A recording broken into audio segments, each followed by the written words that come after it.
Will you start it? You started. Good afternoon to all our listeners and viewers out there in Cricketland. This is the West Indies Cricket Development Academy.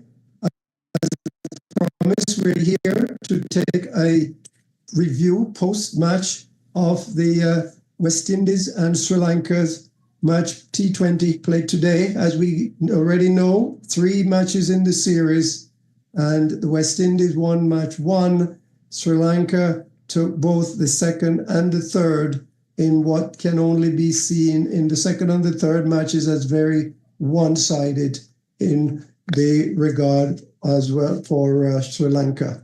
We have on board today with us Mr. Dale Brown, Secretary of the Cricket Hall of Fame, and we have another Hall of Famer, John Melbourne, and of course myself, Dennis Heath. So can we, before we go on to today's match, can we just give a brief rundown perhaps, John, of what took place in the second match between these two teams? Oh, the second match, that was the one that Sri Lanka won by 100 and I forgot how much runs. But Sri Lanka batted first and scored 162 for 5. And West Indies were bowled out for 89 from 16.1 overs. Correct. Yes. And for Sri Lanka, Pathum Nissanka got 54. He top scored for them. While West Indies, Romario Shepherd picked up 2 for 23 from his 3 overs. However, the most economical bowler was Gudakesh Moti, who didn't pick up a wicket but only gave up 13 runs from his 4 overs. And also, who was it? Shamar Ruston Chase also didn't get a wicket, but he gave up 24 runs from his 4 overs.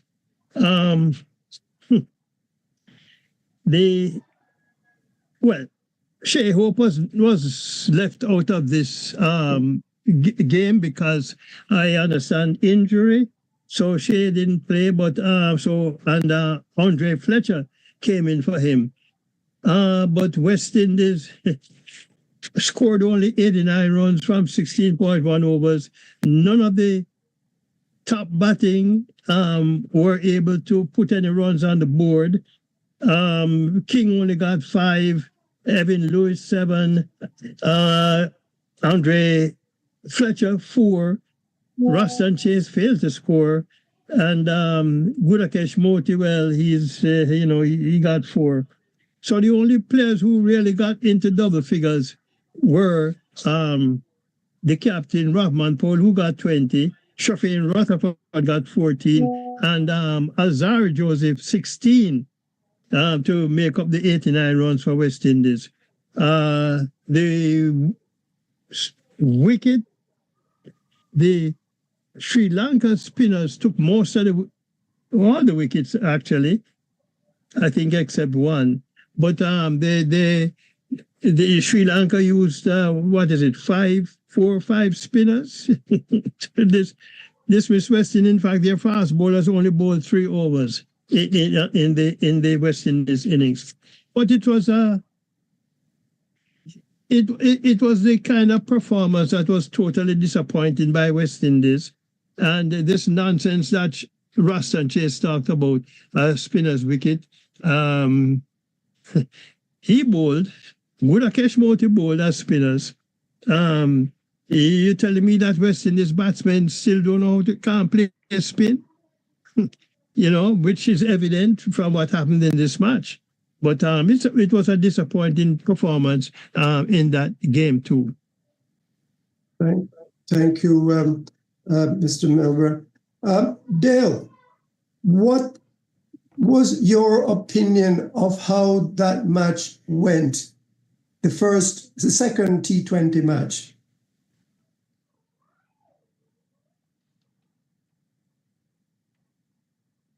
Can't hear you, Dale. You're muted. Thank you very much, Mr. Heath, and good to be here again. Greetings, John. Um, Disappointment is a very soft word to use.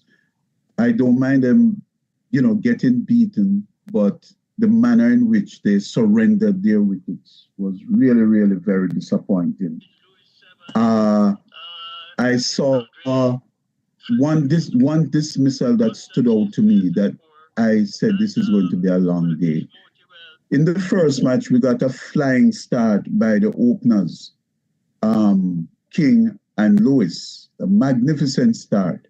But after they were out, you could see that we struggled to get the remainder of the runs. This time around, both of them got out early, and of course, the rest of the batters followed suit. I was particularly disappointed with Brandon King because I never saw Brandon King really swinging for the fences as much as he has done in this series.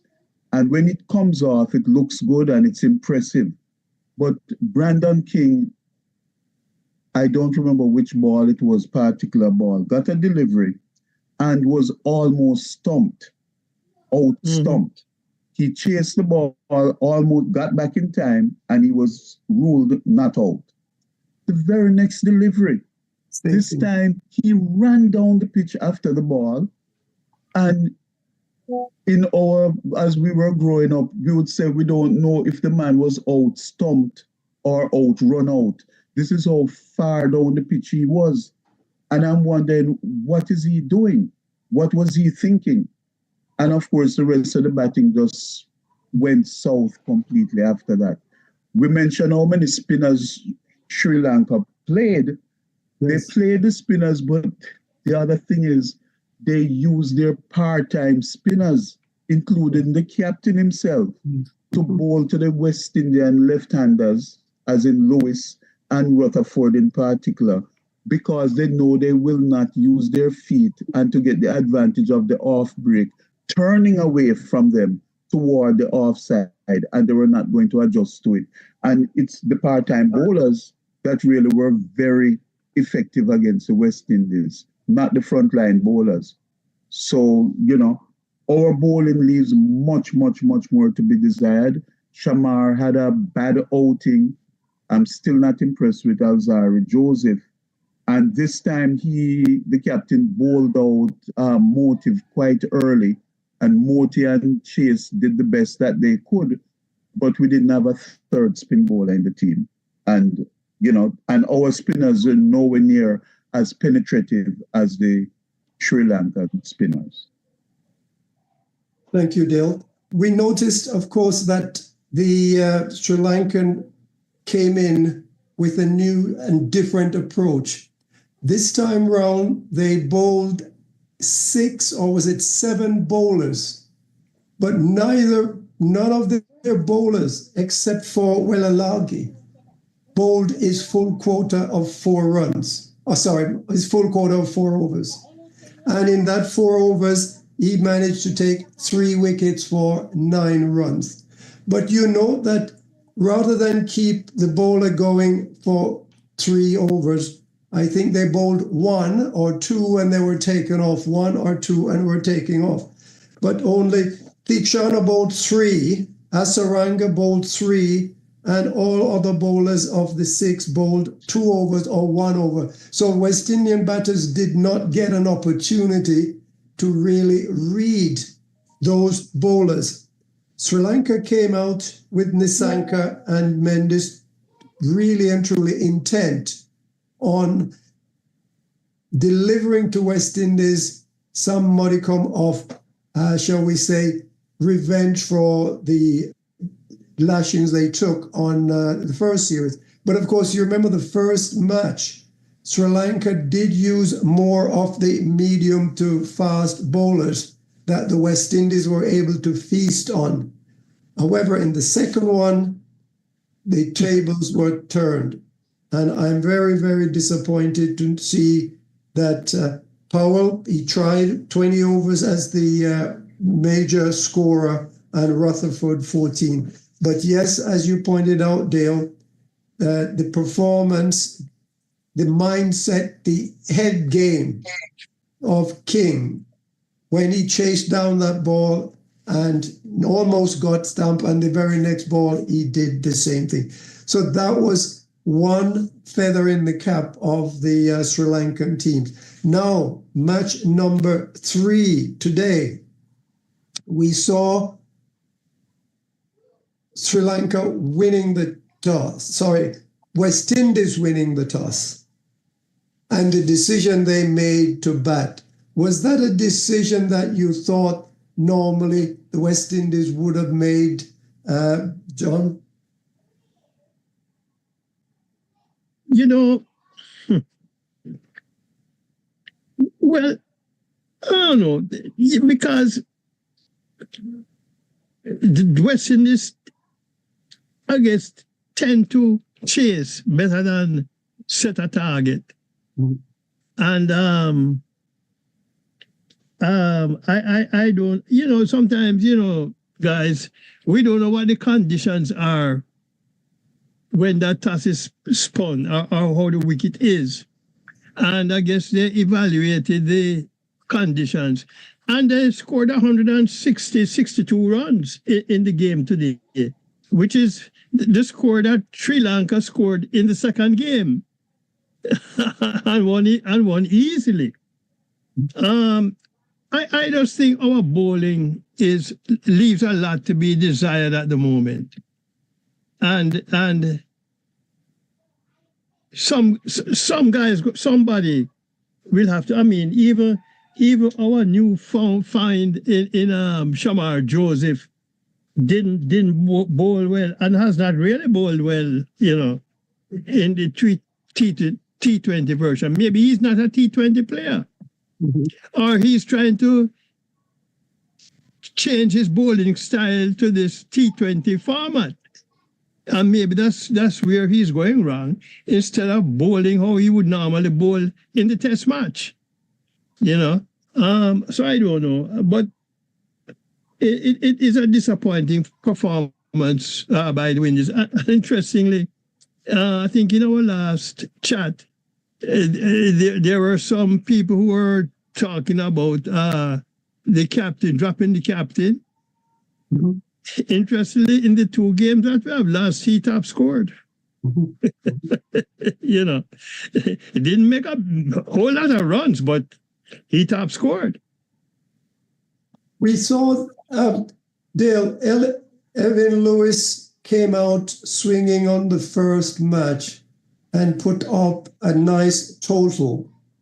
However, his failure in the second match and his failure in this match, what does that say about his future in the long term for the next series, England coming up and is it Bangladesh following that?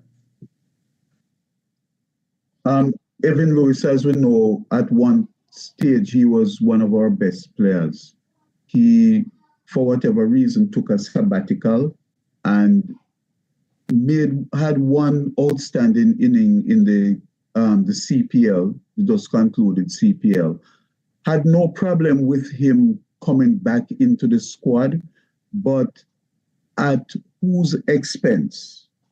A young, much younger, developing player, and psychologically, what damage has it done to Alec Athanaze? That is the big question. The one glorious inning, is it worth taking that risk with Athanaze? He's going to have to bounce back from being effectively dropped. He wasn't even given a chance to say fail one time. He was just ignored. And that is where I have a problem with the think tank of Darren Sammy and exactly what it is that he's doing. Evan Lewis is weak against spin bowling, and you saw him comprehensively beaten and bowled today by an off spinner, which was deliberately used to bowl at him today. So he's also in the one-day squad, and I expect him to play.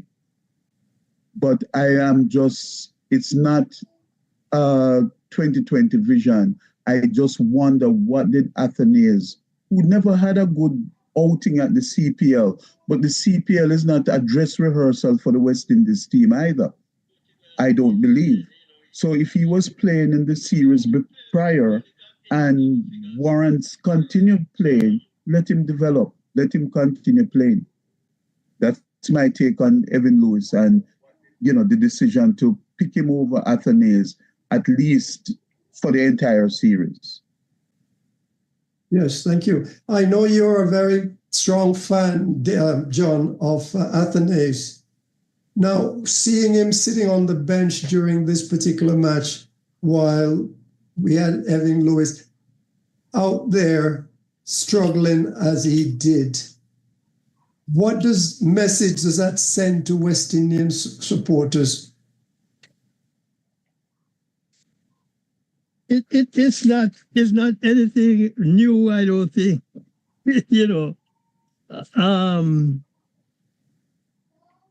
In West Indies selections, West Indies team, perhaps the bigger question now is, does Robman Powell can Robman Powell dictate as to who he wants on the field with him? Or is he being overruled by the coach, the manager, whoever that is? As opposed to be in the past of a Clive Lloyd and a Viv Richards and a Frank Ward who could decide who is on that field with them. Mm-hmm. Have we gone away? Do we not trust our captain to decide, who he wants to go into battle with? And that is something I'd love to find out, how much power or say does Robman Powell have in deciding who takes the field with him. Mm-hmm. And as Dale mentioned about Evan Lewis,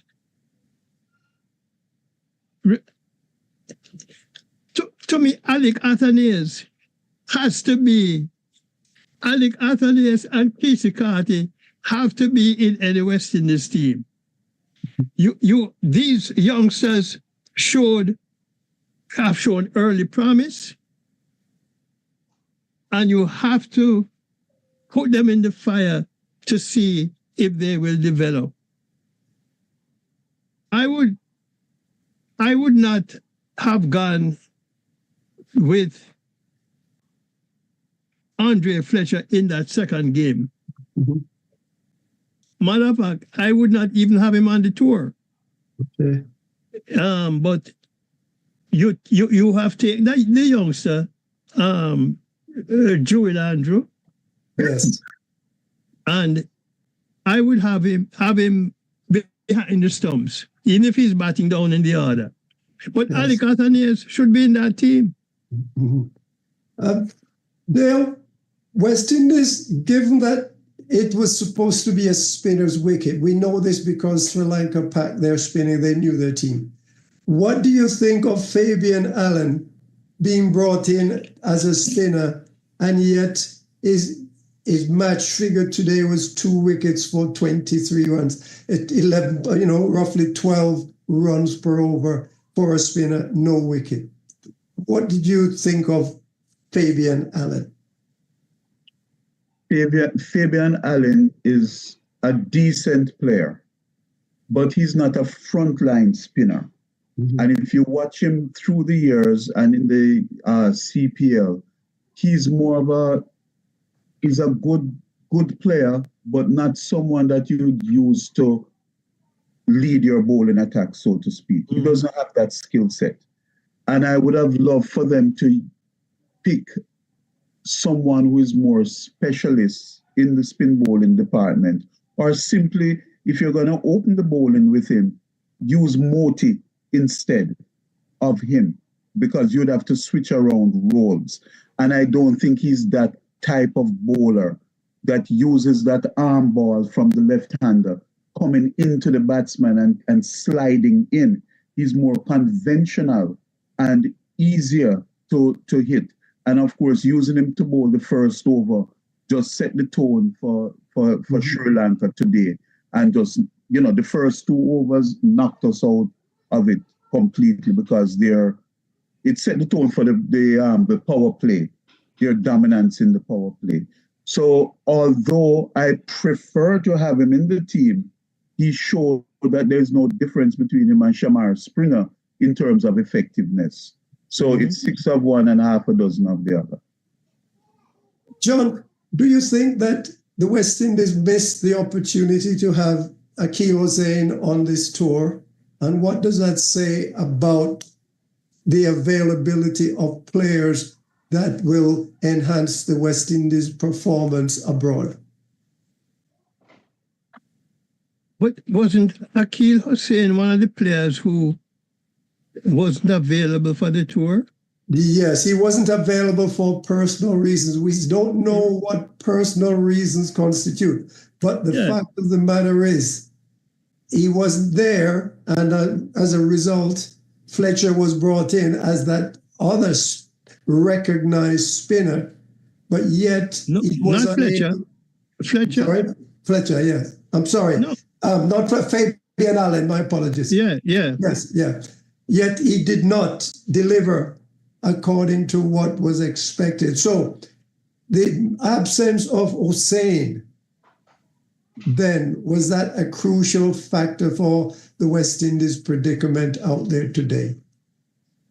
Well, and then also, Dennis, Hayden Walsh is in the one-day squad. Yes. And I know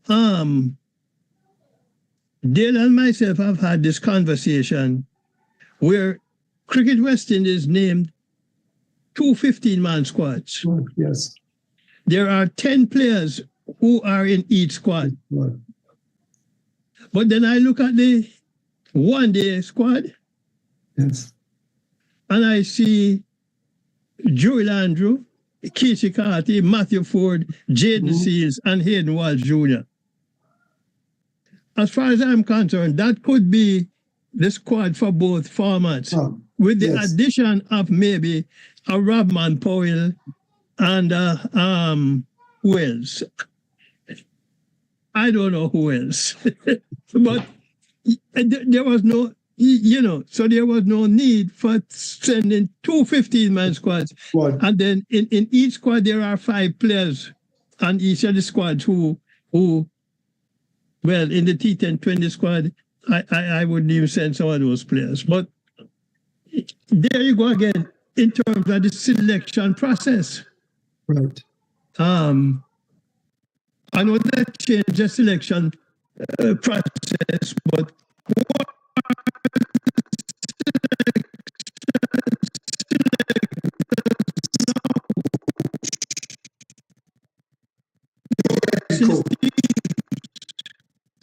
Fletcher have been given the opportunity based on their CPL program, and as a result, would you include them in the squad for the England T20 series? Well, that's a good question, because will Akeal Hossain, Shimron Hetmeyer, and Nicholas Poor, will they be available? But let's assume they are available. Let's assume they're available, because they would have had the rest, their personal issues may well have been resolved when England comes to town. So if they are available, what are the likelihood that, Lewis, Fletcher, Allen will be brought back? I don't think Allen will be there, because you'll have Akeal Hossain and Shimron Hetmeyer and Poran. Mm-hmm. So there's probably not a place. Well, he's going to open with King, Right. and I don't see them moving Poran up to open. Right. Well, Dale, do you think then that we might see Carl Mayers come back into this squad for the next series? On the surface, I would hope so. But you don't know the thinking of the selector, because Mayer's not accepting a central contract. I don't know if he's going to be given the same latitude that will be extended to Pooran and Hetmeyer. You know, he's not one of the favorites, and we have seen that from the last World Cup with him, you know, with how he was dealt with in the last World Cup. So I feel it is more to the advantage of the team for someone like Mayers to be in the squad at the very least, because he's a more than serviceable bowler and he can field very well, and he's a good enough batsman to warrant a place in the squad. So I would love to see him in the squad. Now, we've watched Romario Shepherd over the last several series, and I know I'm one of the critics of Romario's performance, and it appears to me that he will have one good game and he will then come back and maybe 3 games before he then produces another. Is he a liability in this team? Should he be continued to be included at the expense of players such as Carl Mayers and Carty and Athanase? Well, Romario Shepherd, yes. I mean, we can't deny that in the first 2 games he took 4 wickets, 2 wickets in each game. Yes. And, you know, you mentioned Kyle Mayers, and I think Rutherford, Shepherd, and Mayers, I think, are basically of the same ilk, same type of players. Mm-hmm. So who do you go with? You know, is Mayers a better batsman than Rutherford and Shepherd? Because generally he bats higher in the order of West Indies teams. So I don't know. And as Dale said, because he doesn't have the central contract or whatever, you know, he might be looked at a little differently. And should that be a determining factor of who is selected to the West Indies team? Well, I don't think so. Performance. Performance should be, but then what do we have to look at in terms of performance of these players? We just saw them in a CPL. Right. And they really never excel in the CPL. But they did fairly well. Is there, Dale, an indication that the wickets in the Caribbean, such as being used by the CPL group, compared to the wickets in, say, Sri Lanka, India, and most places, there's a significant difference between their preparation and how they play? Definitely. Absolutely. There is a difference. We all know that unless, you know, the pitches vary from country to country, the behavior of the pitches and the conditions vary from country to country. We don't get a chance for especially the younger players to become acclimatized to these different conditions. And that is why you need an astute coaching staff to advise them with the best effort, that the best method that they should use to try to combat whatever they know the opponents will be throwing at them. Just a word quickly on Shepherd. Mm-hmm. It's the role that he's being used to play in, which is to bowl at the death when people are swinging that bat. Mm-hmm. And unfortunately, even in this case, the game before this, his 2 death overs only yielded 17 runs in the game prior, and he took 2 wickets in those death overs.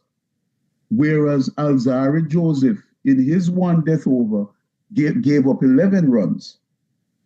In this last one, Shepherd gave up 13 runs and the over prior to this, only 4 runs to the one that he gave up, the 13. Another thing to look at is that Ruston Chase and Shepherd were the only bowlers to complete an over without conceding a boundary. So I'm not going to be that too harsh on Shepherd. I think he's given a difficult task, and he has shown that he can bowl well in the Caribbean and bowl well outside of the Caribbean. John, should West Indies, those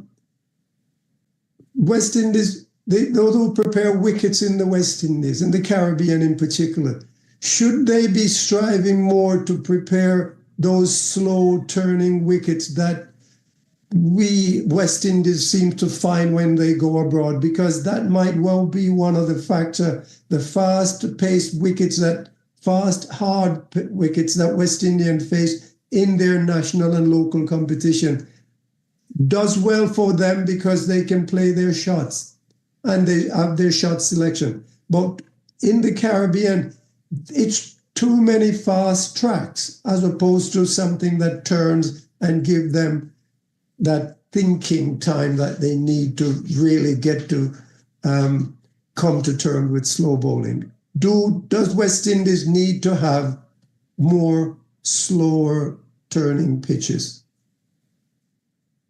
If you have more slower turning pitches, what is going to happen with our fast bowling core or our young fast bowlers? Are they going to be disheartened bowling on pitches that doesn't suit them? I don't like to go back, but going back into the 60s and the 70s, we weren't talking about slow turning pitches in the Caribbean.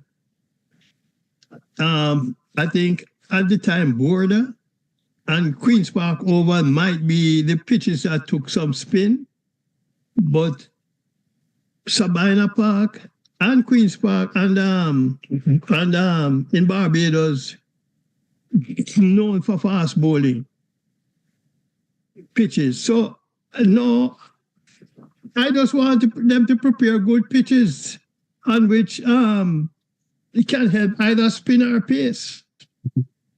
Because I don't want to discourage. We have been known as a fast bowling country. Then why are we going to do something to discourage our fast bowlers? But John, we're not developing successful spin bowlers of the likes that we see coming out of India, Sri Lanka, Bangladesh. Yeah, but other than Lance Gibbs, how many successful spin bowlers have West Indies had? That is my question. We don't seem to have real successful spin bowlers in the West Indies since. But our leading bowlers were fast bowlers. Yes. And we have lost that now. Yes, we've lost that now. All right. Dale, Terence Hines and Shamar Springer was taken on this squad in this tour. What are the likelihood that they will be in the tour coming up with England? You're muted, Dale. Yes, I apologize. I hope that Hines will not be returning to the squad again. There was absolutely no reason for him to be picked. And I'm very disappointed and confused as to what was the reasoning behind it. And I don't want to keep talking about age or anything like that, but I'll keep saying it. He did not blow the house down with a CPL performance that you say he warrants a shot at this thing. You had other players there of his ilk who should have been perhaps persisted with, but I just can't see how he got into the team. The same thing with Springer. Even if you take him, he should not have just walked into the team. Because again, we don't see any evidence in either of these games or even in the CPL games where you'd say, yes, he deserved to be there. I know he took 12 wickets in the CPL, which among West Indians is the third highest. That is Springer. So I don't have a problem with him, with him being there. But Terence Hines took a wicket per match, 8 wickets in 8 innings. I'm sorry. And of those bowlers that came through in the CPL, he was by far, and we're talking West Indian bowlers now, that's in the squad, he was by far the most expensive of all of these bowlers, and we're going like 15 of them. He's by far the most expensive of them all. And even more, I just don't see why he was there, and I don't expect him to be picked again, ever. Ever. I think that's very definite. Let's just pause and, say to our listeners and viewers that, normally we have Mr. Codlin here with us, but as a new dad, Mr. Codlin's been called away temporarily, so he's not here. You're not getting the same rapport from him as you normally do, but we are very grateful and happy that you have joined us here on the West Indies Cricket Development Academy YouTube program. John, West Indies have just go from winning something like 5 in a row, and they were 4th in the T20 ranking list. This series, how will that affect their position in the rankings now coming out of this match? Probably they'll drop to maybe 6 or 7. And although they probably can recapture it against England, and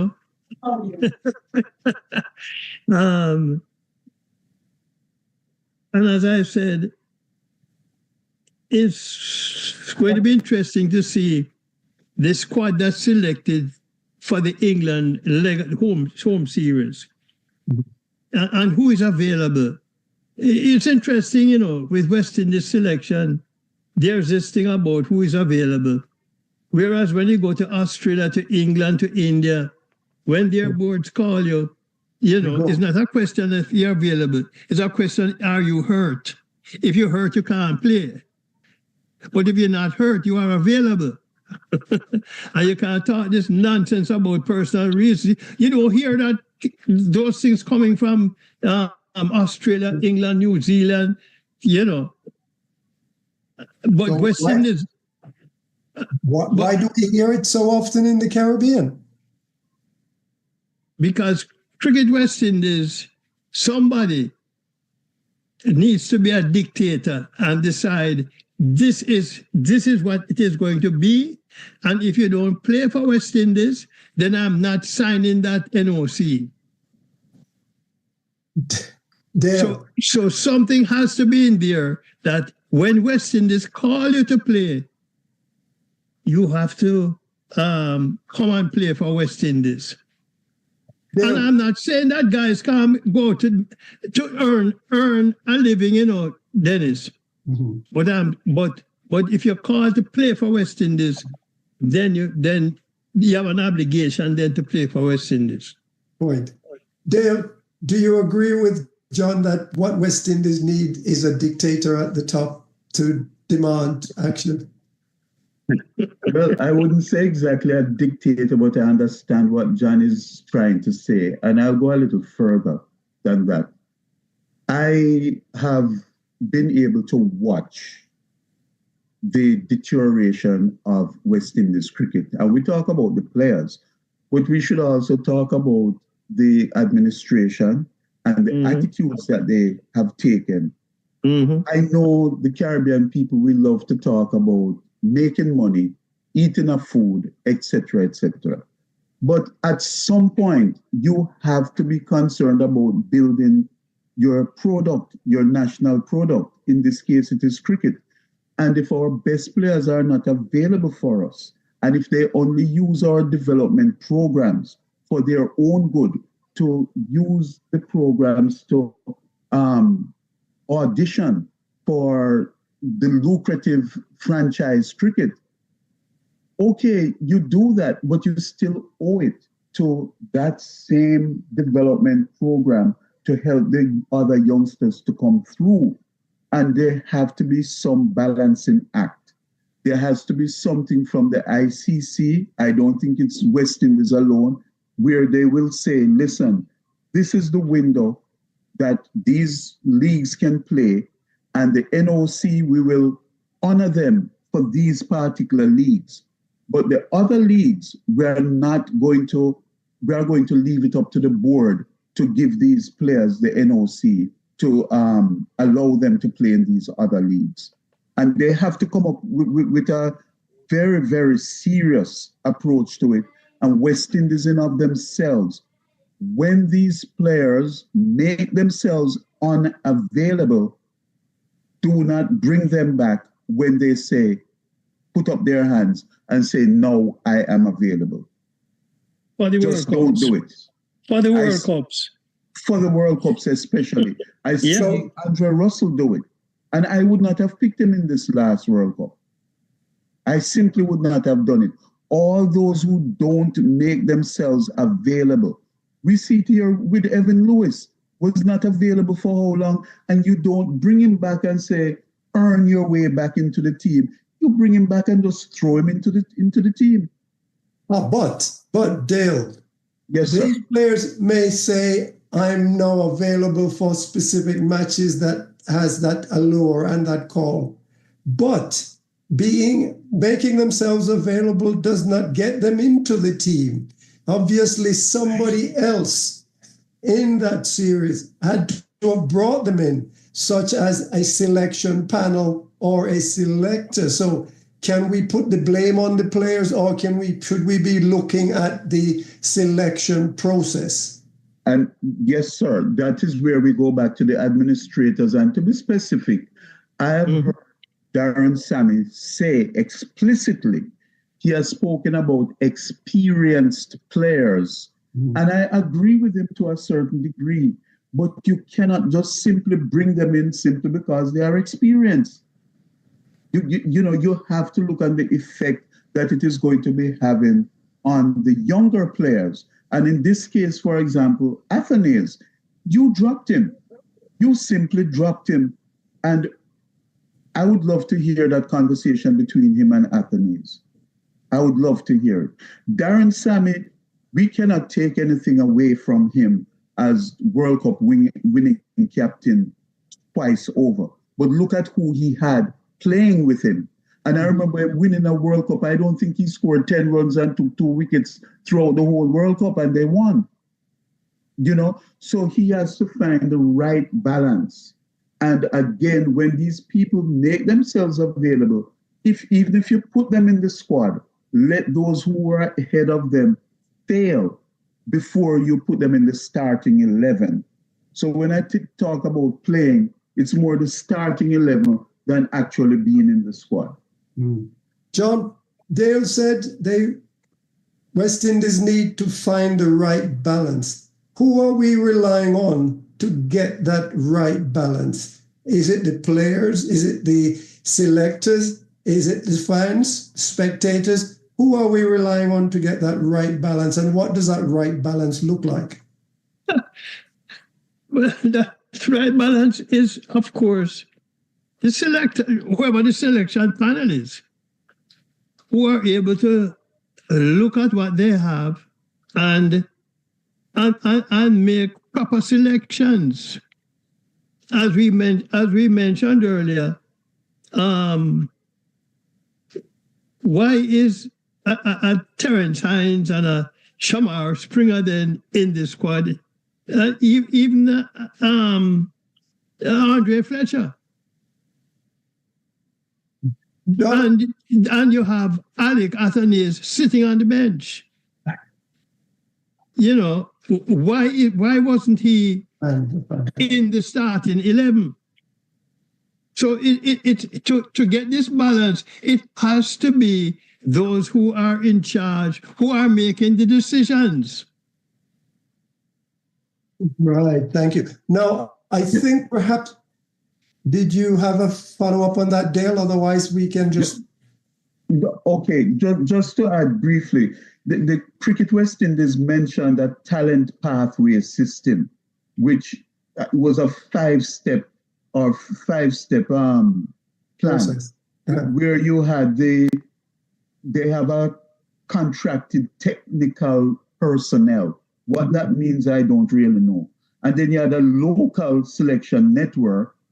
Then you had a territorial talent ID, and then you had a senior talent manager. And all these four tiers would then report to the head coach, and the head coach would then pick the team. And so we're putting that power in the head coach's hand. If we look at Australia, Cricket Australia has a selection chairman, a head coach, and one other person. It's a three-man panel that selects the teams. Okay? And I think in England, Ashley Giles, who was the then managing director, brought in this philosophy that West Indies is trying to adopt now. Right? When Giles got rid of the selection panel in England and gave full control to their head coach, I forget who it was at that time. Now they have done away with this system, and they now have a system where they have a managing director, a performance director, the red and white ball coaches and captains, along with Luke Wright, to pick their teams. You cannot have, especially given the territorial differences in the Caribbean, you should not even entertain the thought of giving one man the power to pick from amongst all the islands. You should not even want to think about doing that. But they will argue, John, that it is not one man picking because they have five other depth below that who are supposed to be working upwards to the top, so that Sammy should be getting assistance from those other coaches or advisors in the territory in order to make his decision. But does it work that Sammy is paying any attention to those advice below, those five depths below him? Yeah, but does Shea Hope, Ravman Powell, and Craig Brathwaite have a say in the selection? These are the captains. Do they have a say in the selection of a squad? Well, that we don't know for sure. But let's just wrap that particular section of this thing for now and turn our attention to the Women's World Cup squad. We've seen that our the West Indies Women's World Cup team, they won one, they lost one, and they came to the point where they had to defeat England in order to make the semi-final. Give us your take, Dale, on the progress and performance of the West Indies women's team. Oh, it's I am ecstatic with what they did. Once they lost that first match against South Africa, we knew it would come down to they would have had to defeat England now to make it. And most persons would not have given them much of a chance, except the players themselves. And for them to achieve that victory without contribution from Stephanie Taylor is really, you have to give them all the credit in the world, all the credit in the world. And I really, they go in for the teams that's left in the competition. West Indies is the only team who has won the Women's T20 World Cup. Australia and England, former winners of the World Cup, are no longer in the competition.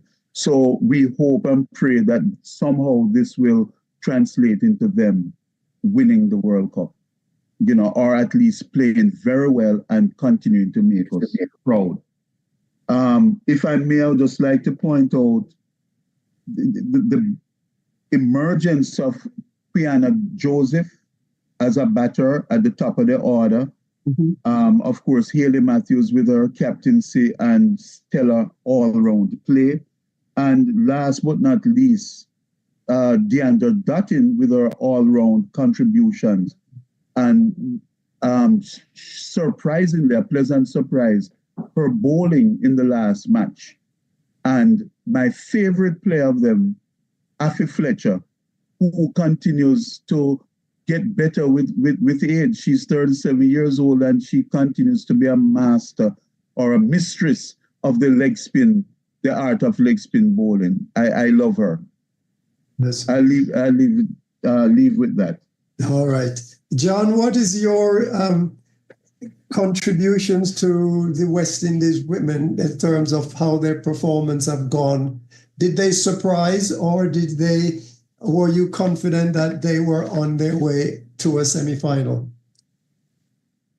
I wouldn't say confident, but I've always felt that this West Indies women's team, once they get the batting to support Haley Matthews, that they could go deep in the tournament. That has always been my feeling. And they lost the first game to South Africa, and I'm keeping my fingers crossed that we could have a return game against South Africa in the final. I think this West Indies women's team now is one I think can consider a veteran team, although they have some youngsters in it. And let's not forget that what's her name, might not be available. Taylor. The former captain. Taylor. Stephanie. Yes. Might not be available for the game against New Zealand tomorrow. I heard an interview with Haley Matthews last night, and I get a feeling that Stephanie is going to play. Okay. But but I think the ladies have done well so far, and I believe they will get into the final. I think they, they have I think they have the bowling. The question is, can they get batting from the lower orders? And there are some. We do have some players there who can get some runs for them. Deandra Dutton, of course, Chanel Henry, Alia Aline, Shemaine Campbell. Can these players support Haley Matthews and get runs? Do they bat first if they win the toss, or bowl first? I have a feeling if we win the toss, we will bowl first against New Zealand. But I do expect them to move on to the final after tomorrow's game. All right. Given the performance against South Africa previously that West Indies lost, Dale, do you think that West Indies can put that previous performance behind them in order to take on South African women in this in the final, assuming they can get past New Zealand? Yes. And what I believe caught West Indies by surprise was the effectiveness of the South African top order. We did not even take a wicket against them. Mm-hmm. And what they have proven now is that losing only 2 wickets to the vaunted Australians proves that the West Indian bowlers were not bad bowlers to them, is that the South African batswomen were that good. And I would expect, I'm not hoping and praying for bad luck, but I think that, they must fail or they should fail at some point. And I would like to see the lower order batsmen, or the number 5 and number 6, come into play and see exactly what South Africa is made of. Mm-hmm. So would you say then that since the arrival of the new women's coach in the West Indies, that this has proved to be beneficial in terms of performance and results that we have seen from the West Indies women, John?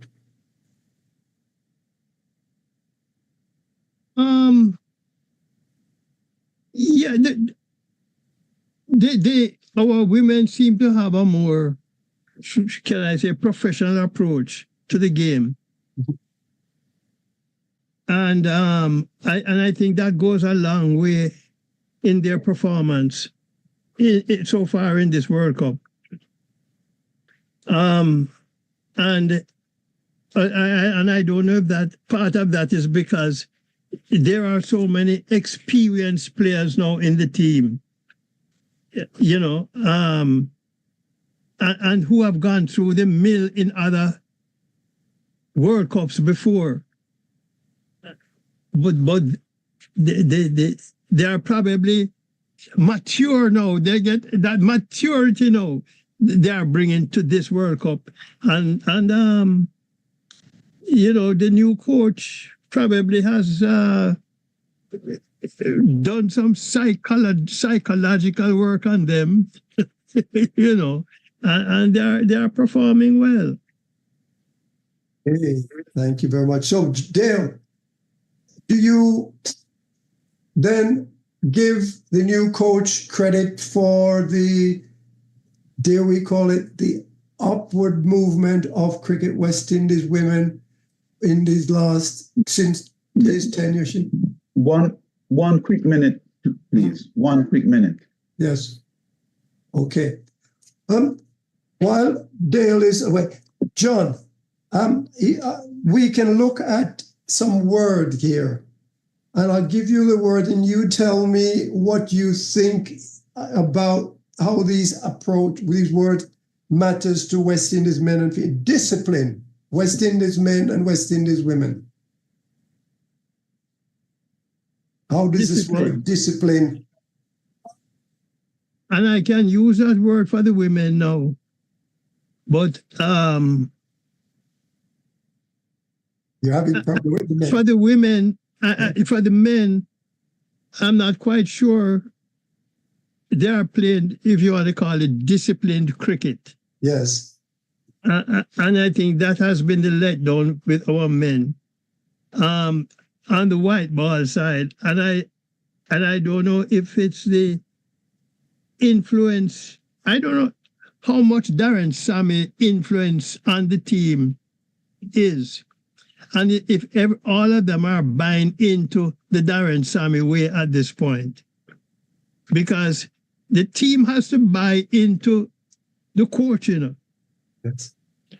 And whereas you can see our women buying into the new coach, I don't know that our men have totally bought into a Darren Sammy as coach. Right. And that might be the letdown. We'll come back to you on that. Brother Dale, before you left, briefly, we were discussing the new coach of the women's team and the performance of the women's team since his arrival. Did you give us your take on how his arrival has influenced the team? I believe he has to take a lot of credit for what has transpired. I also believe that the captain, Haley Matthews, is extremely influential on those players. And by performance, they have no option but to follow her lead. And you can see her in the field and her mannerisms and encouragement to the players. You can see that they look up to her.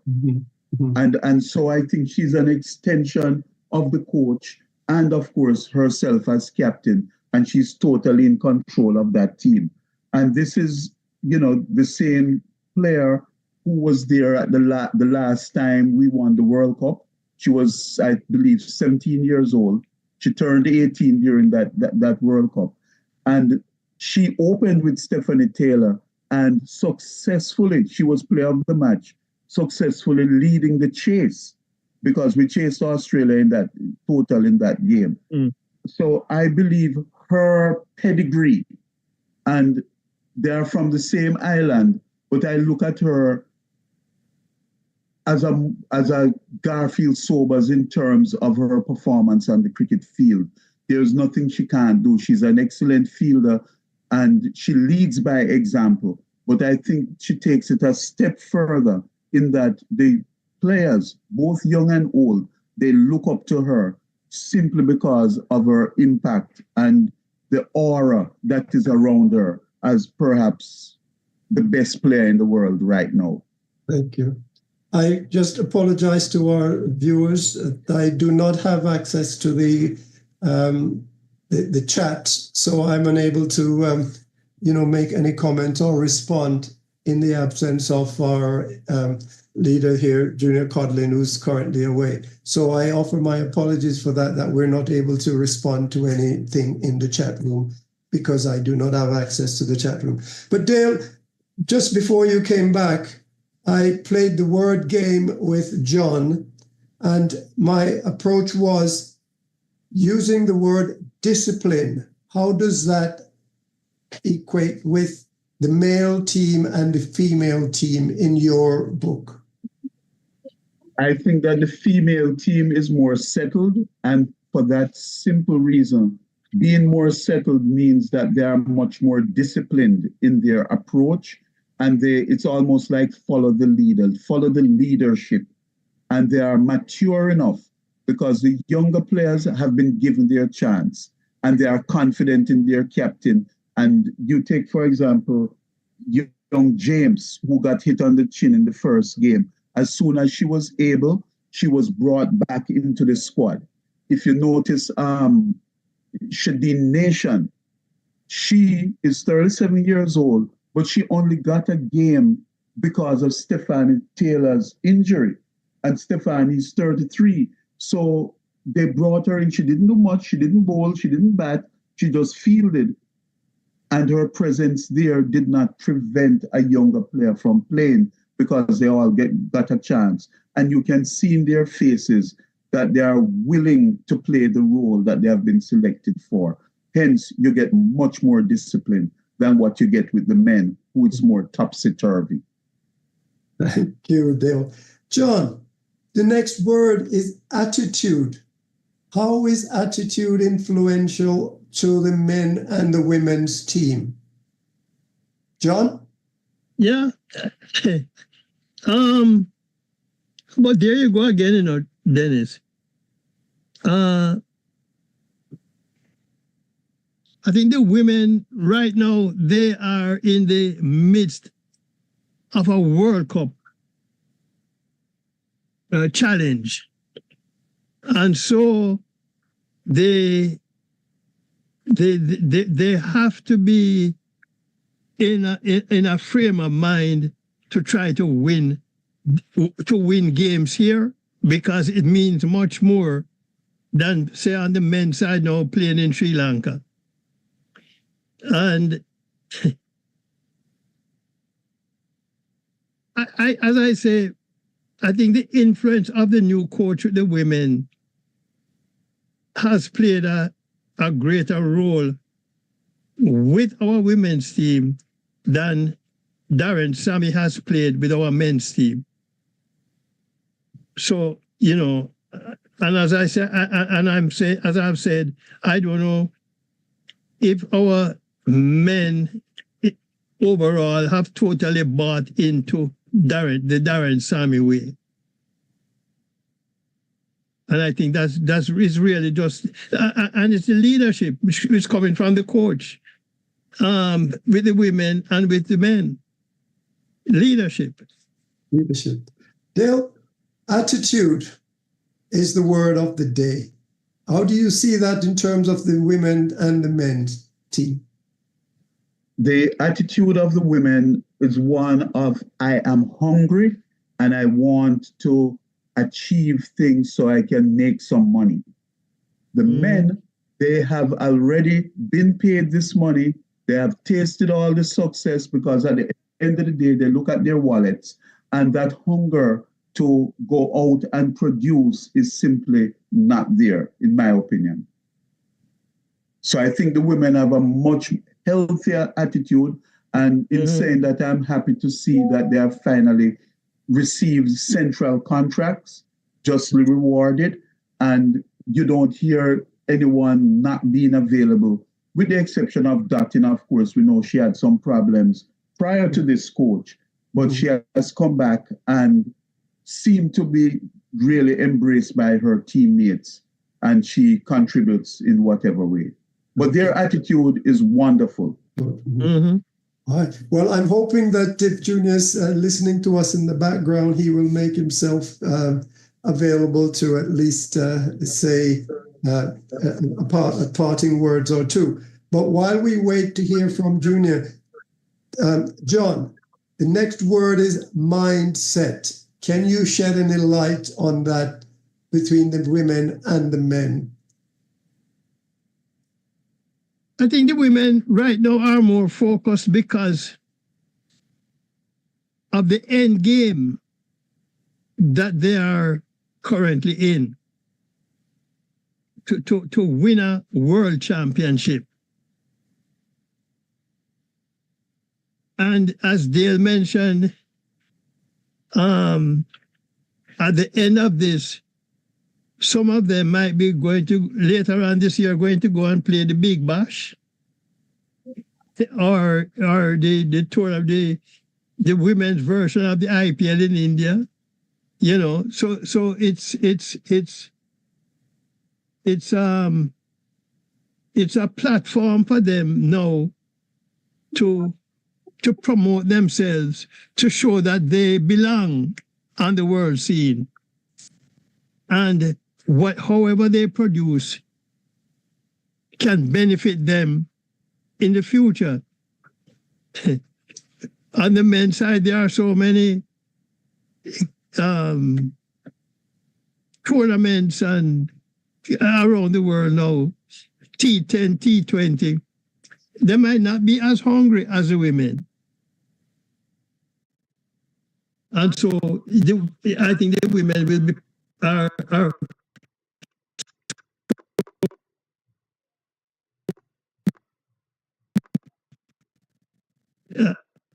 and how they can benefit. Dale, the word mindset used in relations to the players, male and female players of Cricket West Indies. Give me your insight on what is happening there with regarding to mindset. I believe that the women are much more mindful and receptive to mind power techniques when introduced to them. And for that reason, because of their humility, that is the main reason why they are receptive to it. And those around them are a little bit more receptive to mind power, as opposed to the men and the administration where it is concerning with men. So you find that they are more focused, as John mentioned, on the moment, on what it takes to win.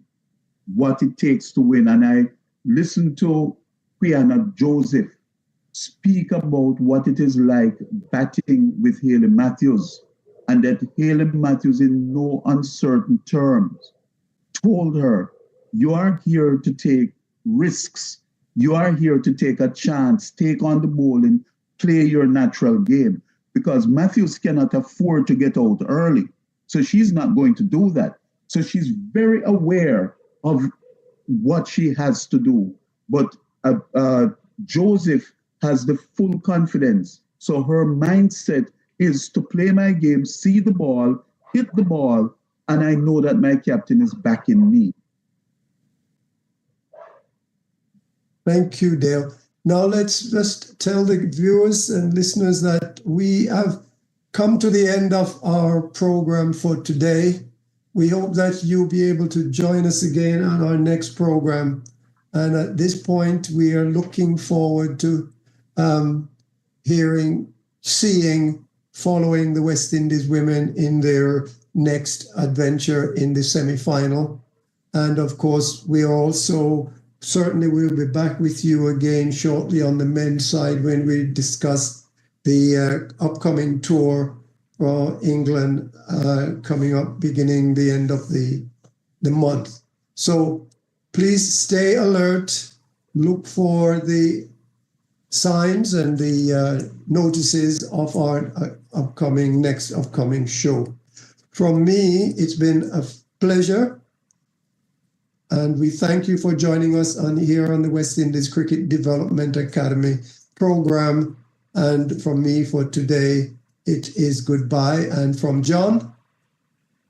Thank you so much for inviting me once more, Junior, and Dennis sitting in as a host of today's program of the West Indies Cricket Development Academy TV. And folks, just keep listening. We will our panel will try to evaluate games and conditions and series as we see it. A lot of you might have a different opinion on games, but certainly thanks for listening. And, cricket, love the cricket. We love cricket. We all love cricket. And so, folks, keep listening. Stay tuned to the West Indies Cricket Development Academy TV. Thank you. Thank you, John. And Dale, your final words?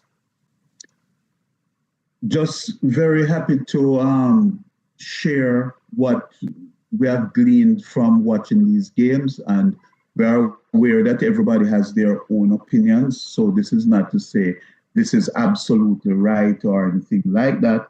But one thing I would like to encourage people is to understand that implementing and mind power techniques is vital to everyday life, whether it's sporting life, business life, or just your regular casual life. And if we can do that, we'll be better persons, better cricketers, better commentators, better everybody. And with that, I bid you goodbye. All right. Thank you, Dale. And from us here at West Indies Cricket Development Academy, we say good afternoon, good night, good evening, wherever you are. And please set your timer and reminders and watch for our next, episode. Goodbye.